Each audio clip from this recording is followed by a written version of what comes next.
Thank you very much for joining us this evening. As you know, the Prime Minister gave an announcement yesterday, and so the UIC would like to give a response to that and offer something else for all of us to look at and consider as a nation. So, to begin, let me just say that the United Independence Congress of Jamaica fully recognizes that our country has been facing the scourge of a crime epidemic for decades. Successive governments have been unable or unwilling to do what is legally and morally necessary to free our country from the grip of criminal gangs. Jamaica's crime problem has some characteristics that are unique to Jamaica. For example, unlike Mexico or Colombia, Jamaica is a small island. This characteristic is actually an advantage for us. Criminals have nowhere else to go. Mexico has failed to control their gangs or their cartels, but Colombia and other jurisdictions have had some successes in fighting crime, so we do not have to reinvent the wheel. The use of a state of emergency to fight crime in Jamaica is using a very blunt instrument to solve a very specific problem. Prime Minister Holness is using what is called the iron fist method. The problem is SOEs cause collateral damage. Rights of citizens are violated, pepper sprayed, brutally harassed, detentions of innocent young men and women. All of this is uncalled for and unnecessary. Despite Mr. Olness's and Commissioner Anderson's claim that the police are trained to respect people's rights, there continues to be numerous instances where the police have done the complete opposite. The most recent example was the treatment meted out to myself and others on the 22nd of September 2021, where peaceful protesters were treated with brute force and shown no respect by those who are called to uphold the law. The current SOE, especially in Kingston and St. Andrew, illustrates the class divide in Jamaica. The poorer areas are in the SOEs, while the wealthy uptown areas are not included in the SOEs. This is just wrong. States of emergency reduce crime for a very short period. It's addressing only the symptoms and not the real cause. Following the removal of SOEs, you will see a spike in crime almost always. The government has attempted to use the same method of managing the COVID 19 pandemic, with not a single thought on how to identify the root causes and finding solutions to address them, while at the same time respecting our individual rights and sovereignty. There is no need to suspend the natural born fundamental rights and freedoms of the Jamaican people to put an end to the epidemic of crime in Jamaica or to the pandemic for that matter. The UIC is therefore providing an alternative solution to the ineffective states of emergencies that have and is being used to combat crime in Jamaica. First of all, the government must reopen and turn over the management and control of schools to the school boards and the administrators across the country. The government must no longer directly interfere with the running of these schools, except to protect the rights of students, parents, and teachers. Children have been seriously affected by their unnecessary exclusion from access to face learning.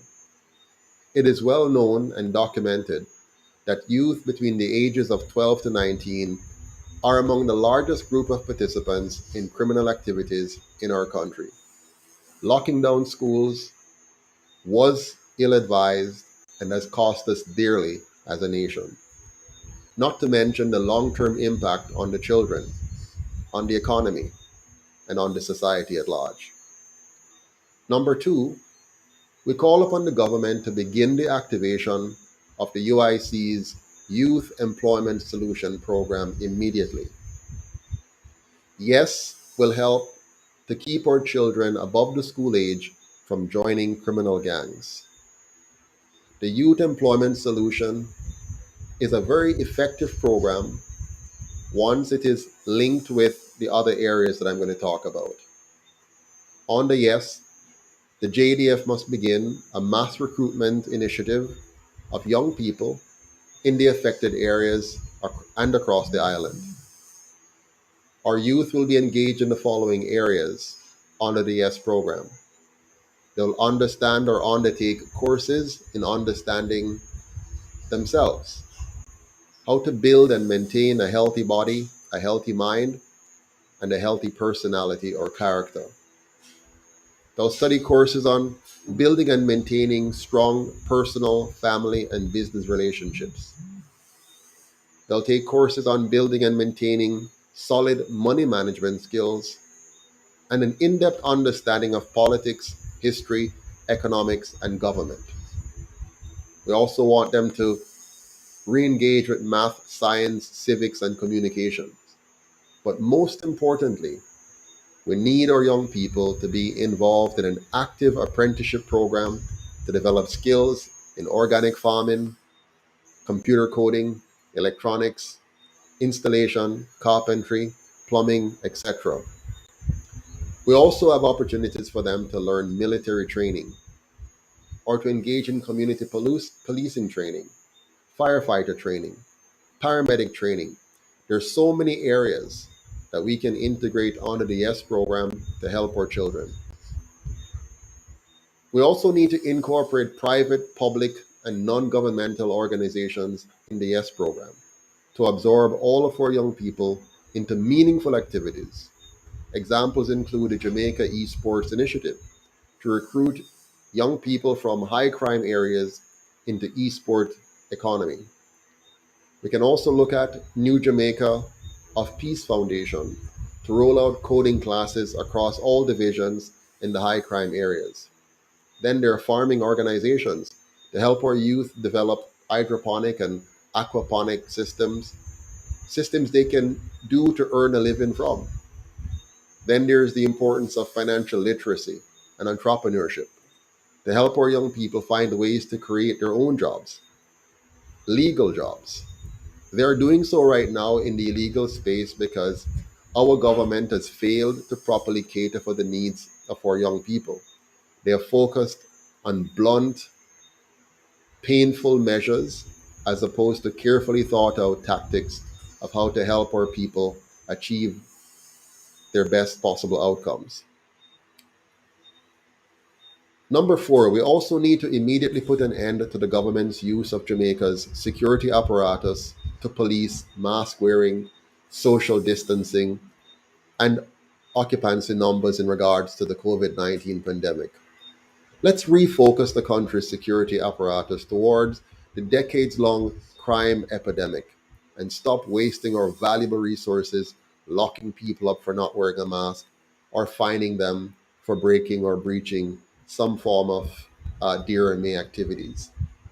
Let us, for once, focus on the true cause and ensure that the cure is better than the disease itself.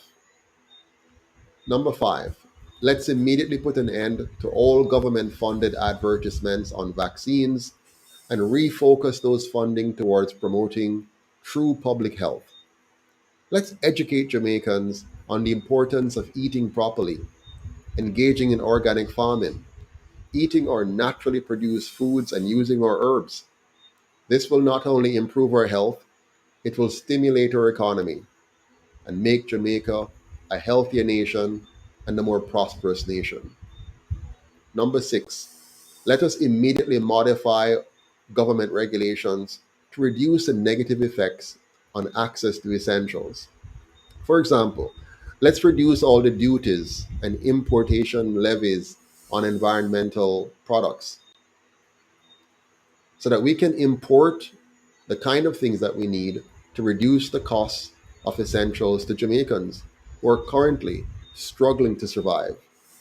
The Jamaican diaspora is there. They're willing and ready to support Jamaicans in any way possible By removing all of these excessive fees and processes, we will allow our friends and families in the diaspora to bring in cheaply essential products that Jamaicans can use to recover from the government's lockdown policies. Let's remove all the unnecessary regulations on all, but especially the agriculture industry to stimulate growth in that sector. Let us suspend all the fees charged by the Company's Office of Jamaica for business registration, incorporation, and yearly filings, including those late filings.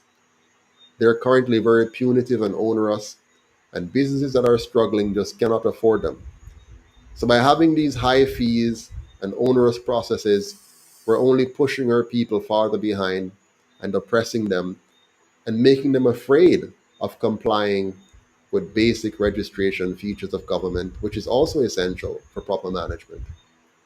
Number seven, let's move all the civil court cases online and allow for weekend cases to take place so that we can focus the judiciary on in person trials of violent or major crimes. This will ensure greater speed in terms of justice. Number eight, let's cut the gang funding from the drugs for gun trade. For this, we have to employ technology for border control, things like armed drone patrol, satellite surveillance, ground sensors, unarmed coastal guards to observe and report quickly. We can also have a much faster response in terms of our Coast Guard, with armed jet boats stationed strategically around the island to respond to threats, not the lumbering large vessels we currently use, which are inefficient and ineffective.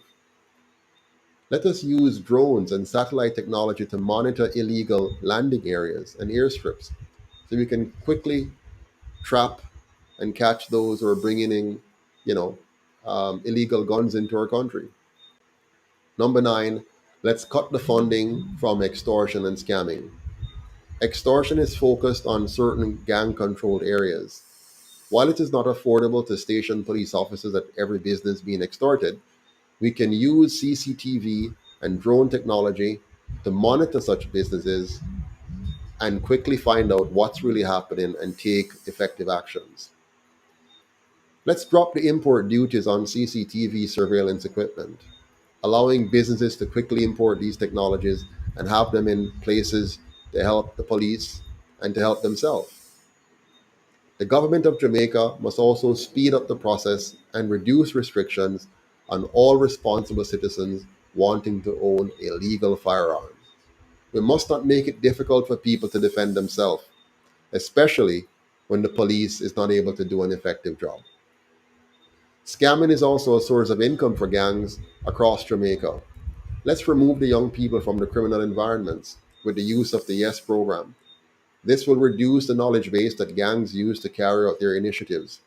They're using our bright young men and women to help them scam. Let's take those young men and women away from them by placing them in a lucrative, effective youth employment solution program, such as the one the UIC has designed. Number 10, let's set up a gang strike force, GSF, to choke off the gang's manpower supply. In addition to the social interventions measures already mentioned, which will reduce the cohort that the gangs recruit, this task force is aimed at taking out the existing gang leaders. It's made up of the leading investigators on the island. Their task will be to penetrate the gangs using undercover tactics, wiretaps, and other forms of surveillances to obtain evidence to put them away for good. The GSF's actions will be data driven. Gangs operate in specific areas they control. The GSF will gather the data and operations will target those areas. Put in place serious witness protection programs, which include temporary or permanent overseas relocation during and after a trial for gang members and their families, who give us credible evidence against other gang members and leaders. My fellow Jamaicans, the crime problem cannot be fixed by repeating what has failed or by expecting those who created the problem in the first place to fix it. We must come to terms with this fact as a nation, understanding that the problem of crime must be tackled from the top down, not from the bottom up. If we cut off the political head of the problem, the body will no longer have the funding or the protection it now enjoys to function.